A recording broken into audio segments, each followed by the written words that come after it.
Vasudevi Jaya Hari Das. Hare Krishna, Romapada Maharaj. Please accept my humble obeisances. All glories to Srila Prabhupada. Hare Krishna. How are you?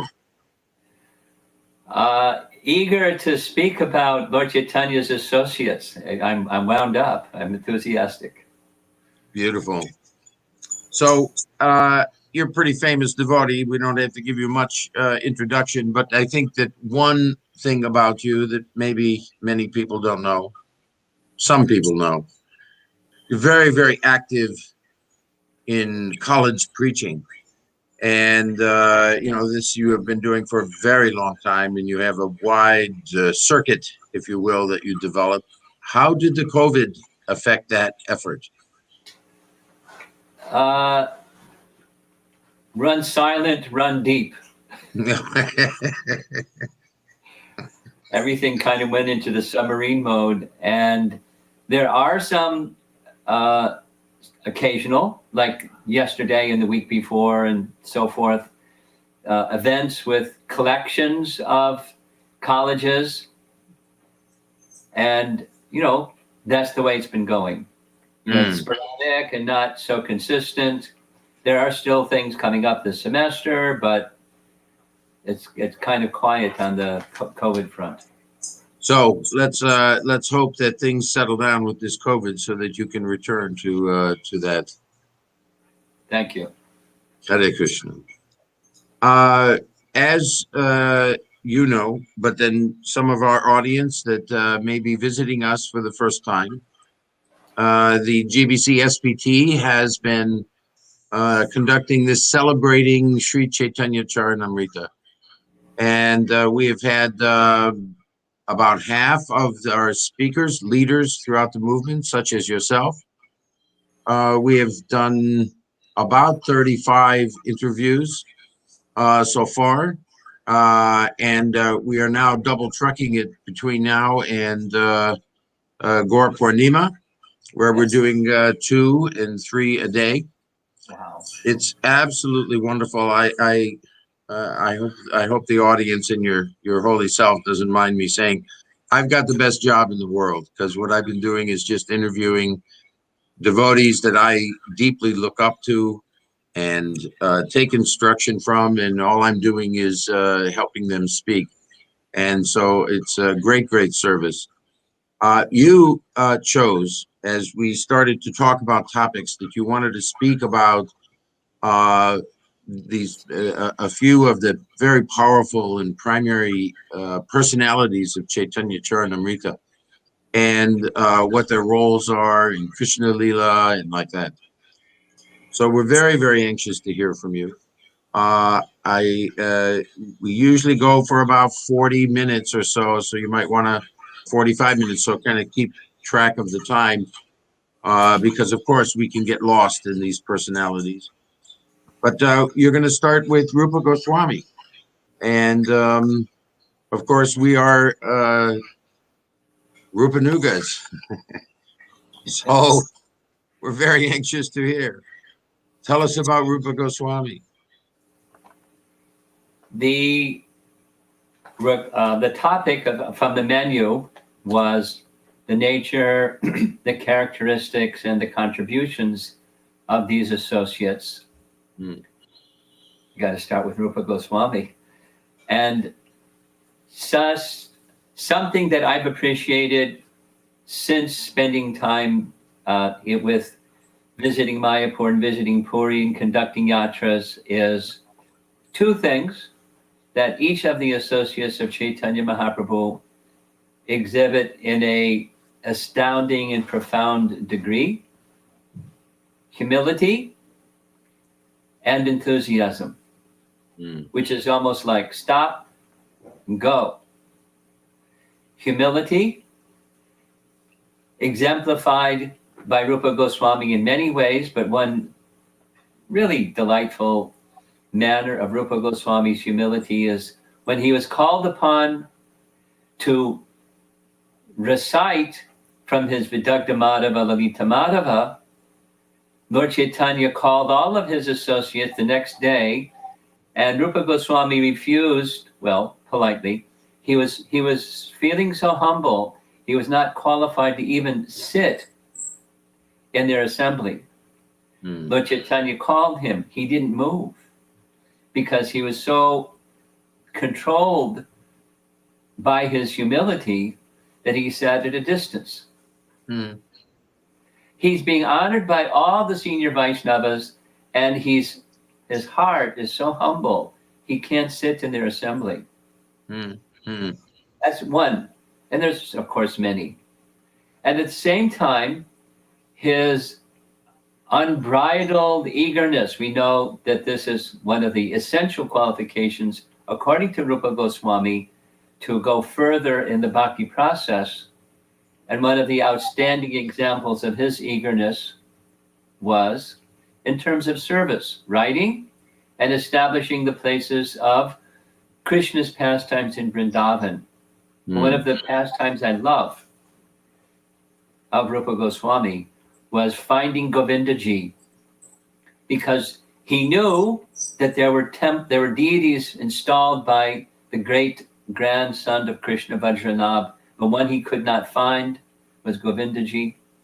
So the story goes, he was beside himself. He went to the maps, he went to the brahmanas, he went he went inside, he went outside and couldn't find Govindaji. He's by the side of the river Jamuna in great distress because he's failed to fulfill the instruction of Mahaprabhu to find Govindaji. Guess what? Krishna came and told him where he is. Of course, in the Lila, he didn't say, "Oh, Krishna, thank you for answering my prayer." But a little boy saw him looking so sad and, "What's wrong? I'm looking for Govindaji. I can't find it. I know where he is." And he took him to the exact spot where there was a cow that would come every evening around milking time and deposit milk on a mound. She was Abhishek for Govindaji. So he understood. His spiritual acumen told him, this is it. And so, because he's Rupa Goswami, he just asked some helpers, and the helpers dug, and sure enough, there was Govindaji buried under the earth. And he made Govindaji his main deity, and so forth and so on. But his unbridled enthusiasm to carry out the service given to him, and he passed that on through disciplic succession unto us through our founder Acharya Srila Prabhupada. And I'd like to glorify Prabhupada doing the same thing, but I'll keep on Rupa Goswami's. The followers of Rupa Goswami have his qualities because they come from him as followers of Rupa Goswami. He, in addition to being incredibly, profoundly humble and profoundly enthusiastic, he was very cultured. As we don't know in the West, one of his cultured points was, although he was identified by Chaitanya Mahaprabhu as the recipient of his full mercy, he looked up to his elder brother like guru. Whenever he wrote things, he would have Sanatana Goswami review it to verify, was he on track? He has this connection with Krishna, but he's looking to his elder brother in that way. And he showed great respect for so many Vaishnavas. Something that I've learned recently is, along with the story that we're all well aware of, that Rupa Goswami requested Vallabhacharya to proofread and edit his Bhakti Rasamrita Sindhu. He had the greatest regard for Vallabhacharya. And when Jiva Goswami took some exception to his Vallabhacharya's editing of Rupa Goswami's writing, Vallabhacharya said, "Your disciple, who is this? He's very brilliant, and I agree with what he said." And Rupa Goswami admonished Jiva Goswami for speaking anything to his superior. Now, something I learned just recently, like within the past week, is in Bhakti Rasamrita Sindhu, there is reference not by naming Vallabhacharya, but by naming the sadhana bhakti and raganuga bhakti terminology of Vallabha. When Rupa Goswami is explaining these in Bhakti Rasamrita Sindhu, without referring to his name, he refers to the nomenclature of Vallabha, saying other teachers teach the same principle with under this term and that term. You know, Pushti Marg is the meaning. It's right there in Jiva Goswami's commentary. Pushti Marg is the same as Raganuga Bhakti, according to Rupa Goswami. He had the utmost respect for others that are not even in his sampradaya. He's not, not a partial man. Or another example of this is in Padyavali. Padyavali is such a beautiful, esoteric collection of not just his writings, but writings of many, many personalities, some of whom they're unknown, and some of whom are known. And he's honoring, like Jiva Goswami did, which I'm sure he learned from Rupa Goswami, that you take nectar from any place. And he was very happy to honor and respect other Vaishnavas. Now, in contrast, our more, less mature, immature, neophyte position in bhakti, we're very faithful to our sampradaya. And we honor and love our sampradaya acharyas. And we look at our sampradaya acharyas, and they're very, very respectful to other acharyas. Wherever there is truth, they're very respectful. They honor it. In Bhakti Rasamrita Sindhu, Rupa Goswami doesn't speak of any other disciplic succession because he's giving Lord Chaitanya's teachings on bhakti. And he's mentioning Vallabhacharya, not by name, but by teaching. Really nice. He had profound attachment to the holy name, naturally, because that's the Yuga Dharma. And through the medium of that profound attachment to the holy name, he had realizations of Krishna Lila that are, how would you say? They're astounding. They're out of this world. Vidagdha Madhava and Lalita Madhava. And, those are very, very elevated writings. But if the little bit that I've read, not like some of our godbrothers who, like Chevron Maharaj, is immersed in such Leela, but it's so profound. And how did he get these realizations? He has a direct Krishna channel, and he's establishing teachings because he's Rupa Goswami and Rupa Nugas. He's establishing teachings that are not found in the Vedas. And we accept them as verifiable as the Vedas themselves. And this is part of Lord Chaitanya's teachings, the fifth Veda. In many cases, Vrindavan Das Thakur, because we've been appreciating Lord Chaitanya's appearance in Chaitanya Bhagavad, he often says and writes, there are understandings of Lord Chaitanya that are not found within the Vedas. Now, who has access to those? Those that have unalloyed faith and devotion to the personality of Godhead truths are revealed to them that are not even within the Vedas. And we accept them as absolute truth. Truth about Krishna Tattva. And one other meditation about Rupa Goswami, not only he had and he gave, he thoroughly trained his nephew, Jiva Goswami, to be the next Acharya. Because as we know, following a great personality, a generation or two later, that charismatic or leading personality things start to dissipate and fade, but he protected the disciplic line from Lord Chaitanya by thoroughly instructing the most qualified recipient to carry on the tradition, namely Jiva Goswami. He personally gave him his deity. It says he personally carved his deity.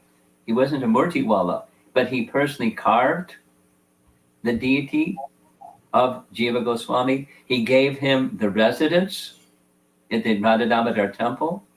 That's in the Seva Kunj area of Vrindavan. He trained him thoroughly in all the teachings of all the Goswamis and set him on his way to be the next Acharya. So he's naturally so. In Krishna Lila, he is the most intimate associate of Srimati Radharani. In Krishna Lila.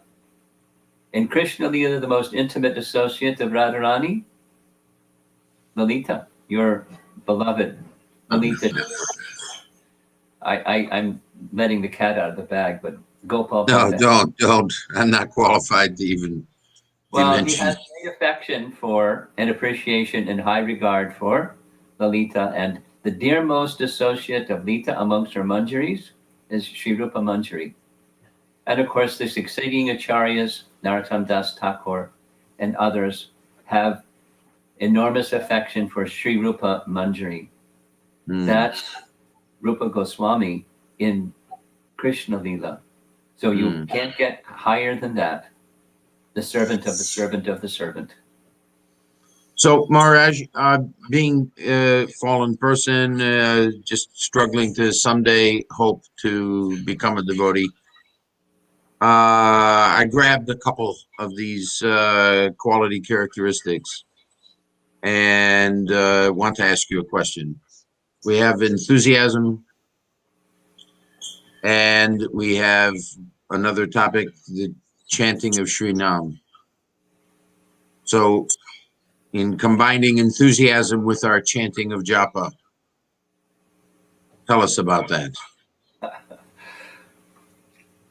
I'm going to share with the audience that, inspired by Gopal Bhatta, that every year I give a festival of the holy name, and exactly this topic was the theme of this 2021 Festival of the Holy Name. Say yes to the holy name. That yes means yearning, E is enthusiasm, and S is spontaneous. So yearning is one thing, and then putting that yearning into the fast lane, or to a more mature stage of yearning, is investing enthusiasm. And Rupa Goswami introduced bhakti through sadhana. So we want to restore our connection with Krishna, and yearning for that connection to be restored. Then it has to move to the next stage, and that's enthusiasm. Rupa Goswami taught us how to, and he showed by example an enthusiasm that was astounding. And through that enthusiasm, the doorway to spontaneous love for Krishna becomes opened. He taught it in his Bhakti Rasamrita Sindhu. He showed it by his personal example. We just follow in the footsteps and hold on to his dhoti and move towards the more mature stages of bhakti. And it's natural, but it takes descending mercy. We want, as our great acharyas pray, for even Raghunath Das prays for the dust of the lotus feet of Rupa Goswami, birth after birth. That's humility, and it's also enthusiasm from one who has humility and enthusiasm for the holy name and the process of bhakti. I like this yes principle. Sounds very good. I think I'm going to use it one day. Let us turn our attention to Jiva Goswami. Yeah. I'll share something. Jiva Goswami is one of my heroes. Jiva Goswami is one of my heroes because one of the first literatures, the very first literature that I read in Krishna consciousness was an article in a Back to Godhead magazine given to me by Bhurijana when we were in college together. And it was an article by Bhaktisiddhanta. And when I read Bhaktisiddhanta's writing, I didn't understand it, but I felt my consciousness was lifted to another place. And I've had the highest regard for Bhaktisiddhanta since then. And Jiva Goswami's writing is like that. It's not just that it's scholarly. It's certainly scholarly. But it has a potency that lifts consciousness to another place. And a very, very systematic, comprehensive, detailed, spiritually powerful, lift you to another realm of consciousness kind of communication method. So I have utmost regard. He's a hero for me, Jiva Goswami. And some of his characteristics, because that's the, in his qualities, from his childhood, we know him as a scholar, but from his childhood, besides scholarship, he had very profound attachment for deity worship. He had Krishna Balaram deities, and his biography says he was inseparable from them. Little boys play. And he was all the time dressing his deity, praying to his deity, offering things to his deity. He would go to sleep with his deity. His parents would try to separate him from this deities. He wouldn't be separated from them. Later, there's many things to say, but time is flying. So when he received his deity of Damodar from Rupa Goswami, biographers say that Krishna would play his flute and Jiva Goswami would dance. And they would have a reciprocation with one another in a way that's, like his writing. It's from another realm. And he had profound, deep appreciation for deity worship. In addition, something that's really noteworthy, something like our founder Acharya, he had a vision for the future in property protection. In the Jiva Institute, which has literatures written in his hand, Jiva Goswami established the deed of ownership, because during the time of Jiva Goswami, there wasn't always safe with Muslim rule. So he established an agreement in writing twice with Aurangzeb that the deity and the property would be protected henceforward. It was a legal document. And he established a will. Vaishnavas didn't do such things, but he did. So that the intellectual property of the Goswamis would be preserved. And he had vision. He not only had it, his head was in the clouds and he didn't do anything practical. He did so many practical things. He established scribes that would make copies of the Goswami literature and kept a library. Detailed library.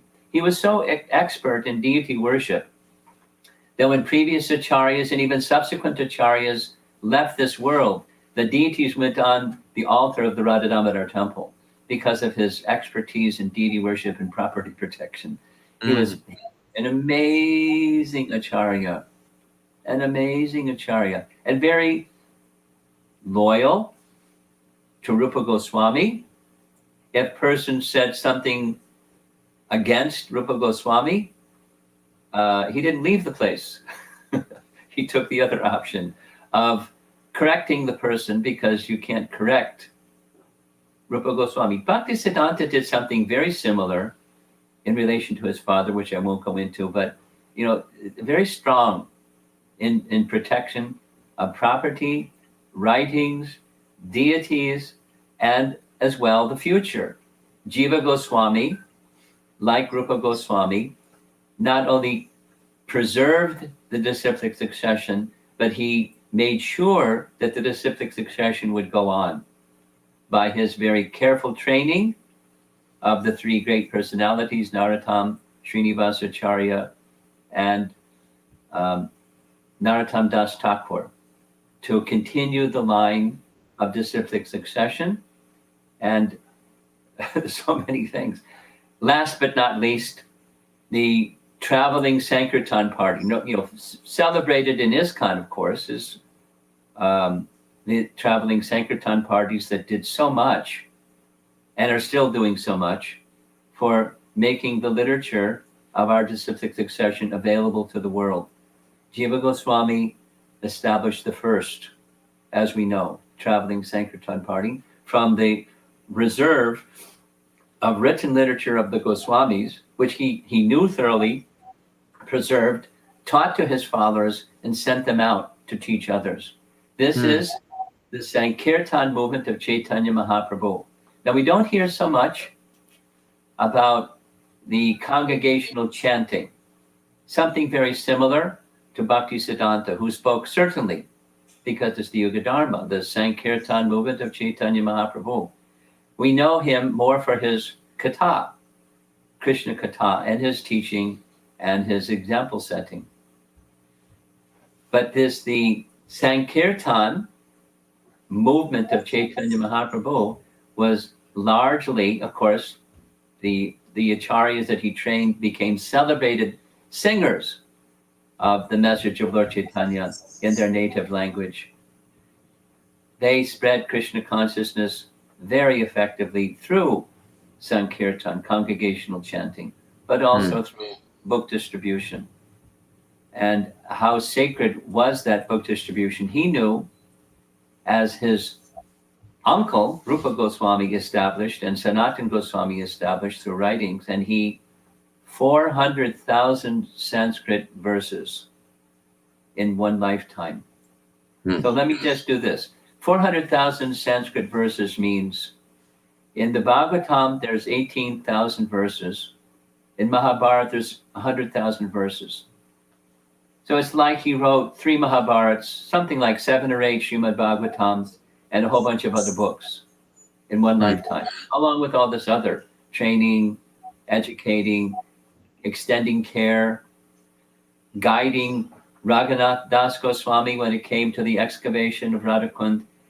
It was Raghunath Das's service, but Jiva Goswami was right behind him, making sure that everything was done so expertly.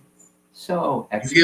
If you assume 50 years, this 400,000 verses means on average 22 verses a day being composed.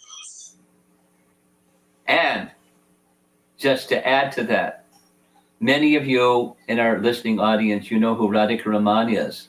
He did his PhD thesis on 3 of those 400,000 verses. A PhD thesis. No, he just on 3. From one of the Sandarbhas. So one day, I'd like to deeply study the Sandarbhas. I'm not ready for that. I'm trying to keep my head above water with all the important things I'm trying to do for Krishna. But you did read the Tattva Sandarbha. I not only read it, I taught it. The whole Tattva Sandarbha took about 60 hours to teach, what to speak of study it and prepare for it. Wow. But is all that recorded? Yes. One of the main resources, of course, was Gopi Pranadana Prabhu, because course in Tattva Sandarbha before his book was published. And then when his book was published, it's rich. Because he's Gopi Pranadana Prabhu was an exceptional personality. He was so loyal to Prabhupada. He read so many things, but he didn't, no wavering from Prabhupada. He's an incredible person. So I have all trust and confidence in his translation and the commentary that he put together, largely based on Baladev Vijayabhushan's commentary. So we have a great treasure. And we're very fortunate. But this 60-unit portrayal of Tattva Sandarbha must be amazing. How did you put all that together? What did you do to do that? I spent lots of time, and that's why I say he's one of my heroes. Jiva Goswami is so deep and so profound. And, to get access to Jiva Goswami's depth and profound writings, Gopi was, an entryway. Because he spent more time than I did, writing the Tattva Sandarbha. I spent 60 hours speaking about it, and probably 3 times that in preparing. But when you immerse yourself in the writings of such a personality, you feel close to that personality. Not only, the teachings, but you feel close to the personality. So I'm carrying that in my heart as I'm speaking about. No. I have some glimmer of that. My read of the Tattva Sandarbha went like this. I felt, and this goes back to what you were saying earlier about Jiva Goswami's nature and characteristic. I felt my faith in the Bhagavatam being lifted page by page. Page by page. So, and maybe some of our audience doesn't know the Tattva Sandarbha, hasn't taken the time to read it. I don't think the BBT has printed a ton of those books, but we should encourage our audience to read that book. It's tremendous, and basically the Tattva Sandarbha is telling the truth of the Bhagavatam in one sense. Yes, there's 2 parts to Tattva Sandarbha. There's the Pramana Kanda section. And that's like, as far as I'm concerned, our devotees that want their faith in the Bhagavatam to be ramped up a whole bunch, read Tattva Sandarbha, because if there's any trace of uncertainty, not like necessarily a doubt, but are we really on the right track? That's gone. And it's very systematic, step by step. It's not written for faithless persons. It is written for intellectuals, because the language is high and the thought process is, he moves quickly. But the authority, the pramana, the means of knowing the subject matter, Krishna, is best through Srimad Bhagavatam, and it's a slam dunk. It's when you're done that first part, the pramana kanda, okay, Srimad Bhagavatam. And then he starts tackling in the second half something that helped me from my visits in China. Is he deals with differing views about fundamental teachings within the Bhagavatam, like, for example, the existence of the soul. He deals with Buddhism that was still prevalent at the time. There's a term, Kshanik Buddhism. That Kshanik Vada says all there is the moment. It's modern. Be in the moment. Are you enjoying being in the moment? Maharaj or Swamiji or Sadhu or something like that. It's a Buddhist phrase that says the only reality is the moment, because the past moment is gone, the future moment isn't here yet. All there is the moment. All there is the moment. So be in the moment, and be in the moment, so that you can go beyond the moment into what? Void. Nirvana. Enlightenment. So he tackles it, he brings it up, and twice. The philosophical foundation why that should not be the view that you live by or accept. And he gives the alternative. It's like, wow. Now, supposing somebody isn't so inclined and they just want to be in the moment, that's okay. But if you want to be in the Bhagavatam moment, grab a hold of Jiva Goswami's hand, let him take you for a walk, and you'll find the Bhagavatam's understanding of being with Krishna is what you'll meet just by his association. And many other such jewels in the second half of the Bhagavatam. And in other words, I'm saying it's dealing with things that we contact in our day-to-day spiritual lives in the world today without knowing like what's the context of this idea. Mindfulness. It's the same notion. Mindfulness. In the moment. Be in the moment. You know, when we were in our college days, it was be here now. Same idea. Remember that? Right, of course. Yeah. Of course. It's the same idea. It's an impersonal voidist idea. So it sounds cool, but where does it take you? And what's the alternative? So the first part is the Bhagavatam is the means of knowing Krishna. And the other part, second half, is you go other paths, you're not going to reach Krishna, you're going to reach the wall. And it's, it's profound. It's, pull your socks up and wow. We may do maybe sometime in April, Maharaj, another interview simply on this topic and portray, and you can tell us about this 60 section review of the Tattva Sandarbha, because it's such an important book. Let us move to Ramananda Roy and Swarup Damodar. Tell us about them. This is very joyful. Thank you for the opportunity to speak about these personalities. I'm feeling, Yeah, so am I. I'm feeling energized. I hope my voice doesn't get too overwhelming because No. I'm feeling, wow, this is I'm having a great time. So, as we know, one of your speakers was Madhavananda, who made a very nice presentation on the divisions of Lord Chaitanya's life. The 24, 6, 6, and 12, something like that. 6 of travel, 6 of dealing with the devotees. And the last 12 years of Lord Chaitanya's life was going into profound, unparalleled, literally unparalleled states of Mahabhav, exhibiting to the world what is not seen in the world.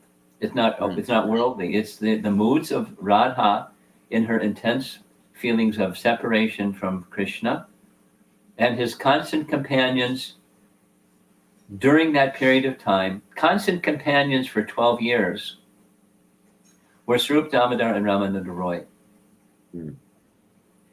Swarup Damodar, our acharyas describe him with Lord Chaitanya's alter ego. Now that's a modern phrase. What does alter ego mean? Probably different people have different ideas what that means. But he's like, a reflection, or as what's inside Lord Chaitanya, it's outside in the form of Swarup Damodar. And highly learned, he knew exactly the feelings of Lord Chaitanya. He knew exactly which verses to say that would amplify and nourish and heighten those ecstatic emotions. Who can understand what platform Swarup Damodar was on? And then Ramananda Roy, we know from Caitanya-caritāmṛta, he was appreciated by Sarvabhauma Bhattacharya as the most learned personality. And Lord Chaitanya was eager to see him, and they met. Of course, they're eternal associates, but they met. And in really simple terms, this is Radharani getting together with Lalita and Vishaka in Gaura Lila, and having a beyond an otherworldly experience together. And those, as Lalita and Vishaka, would nourish Radharani's emotions. Srila Damodar and Ramananda Roy would nourish Lord Chaitanya's emotions, and they would understand his emotions, and they would help him and assist him in deepening those experiences of those emotions. No, I'm using the word emotion again and again because it's an ecstasy. So prema, beyond bhava, in the stages of prema. And they are very, very expert in relishing with Lord Chaitanya the love of Radha for Krishna. What can you say? Now, it's interesting because there are different descriptions of who is Ramananda Roy in Krishna Lila. Now, there are two main explanations and some other ones. He's Arjuna, and then the Gauraguna Deshdipika says there's two Arjunas. One is the Pandava Arjuna, and the other is one of Krishna's intimate associates in Vrindavan, a cowherd boy named Arjuna. And he writes that Ramananda Roy was a combination of both Arjunas. So, the technology isn't explained. How is he multiple personalities in one personality? But not only that, but he was Lalita in Krishna Lila. Now, Lalita Saki in Krishna Lila combined with Arjuna the cowherd boy and Arjuna the Pandava. And he concludes, Gauraguna Deshdipika concludes, learned persons say he was a combination of all three. Now, how does, I don't have any realization, but how can, other than bhava, certainly it's not, there's three souls inside one body, and there's sometimes a combination of a blend of this soul, that soul. But the bhava of this one, that one, the other one, is the only thing I can understand. And he was sometimes exhibiting and sometimes exhibiting, and he was carrying all ecstasies in relationship with Krishna in that same personality in his relationship with Chaitanya Mahaprabhu. And not to make it a little more confusing, but as Bhaktivinoda Thakur describes, that when Ramananda Roy met with Chaitanya Mahaprabhu, it was like Lalita meeting with Krishna. Vishaka meeting with Krishna. So Ramananda Roy is an otherworldly personality for sure. Through the mouth of Ramananda Roy,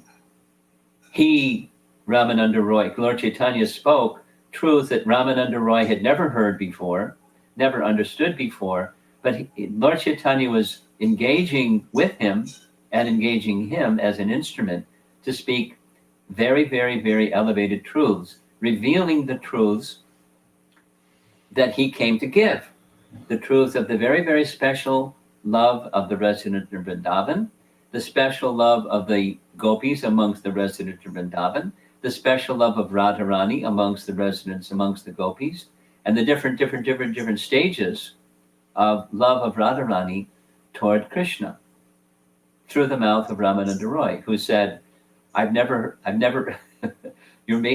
puppet. You're making me speak things I've never understood before. How intimate! Exclamation point. How intimate was Ramananda Roy with Lord Chaitanya? How qualified was Ramananda Roy to be in such an intimate relationship with Lord Chaitanya? And through him, through Ramananda Roy, he was speaking truths, and through the reciprocal relationship, Ramananda Roy and Srila Damodar were nourishing this most elevated and esoteric love of Lord Chaitanya. Now, those two, Ramananda Roy and Srila Damodar, were looked up to by Rupa and Sanatan. of course, Rupa and Sanatan had their very special place in Lord Chaitanya's pastimes. So we're speaking about, you invited me into your chat room here, so we're speaking about personalities that are very important in understanding Lord Chaitanya and nourishing feelings of transcendental attachment for Krishna as they were experiencing just by hearing about them. And there's something about hearing about them. It stirs something that's within, and kind of like we're busy, so we don't pay attention to those things that are within. But hearing about these personalities stir those things, and remembering them, describing them, hearing glorifications about them, as your SPT group has been doing for the past few weeks, encouraging the whole of ISKCON to hear in different features Lord Chaitanya's teachings, Lord Chaitanya's attachment to the holy name, and so forth and so on. It's by design. It's churning those deeper emotions and attachments that's going to help our whole society come up to a more profound stage of wanting to go run out and give the holy name and give Prabhupada's books and speak through 10 mouths about his followers, and people are wondering what's going on with these people. they become mad. These descriptions are most wonderful. I really appreciate it. Getting a little feedback here. But maybe we could just end with a few words of encouragement from you to encourage the devotional community to read more of the Caitanya-caritāmṛta.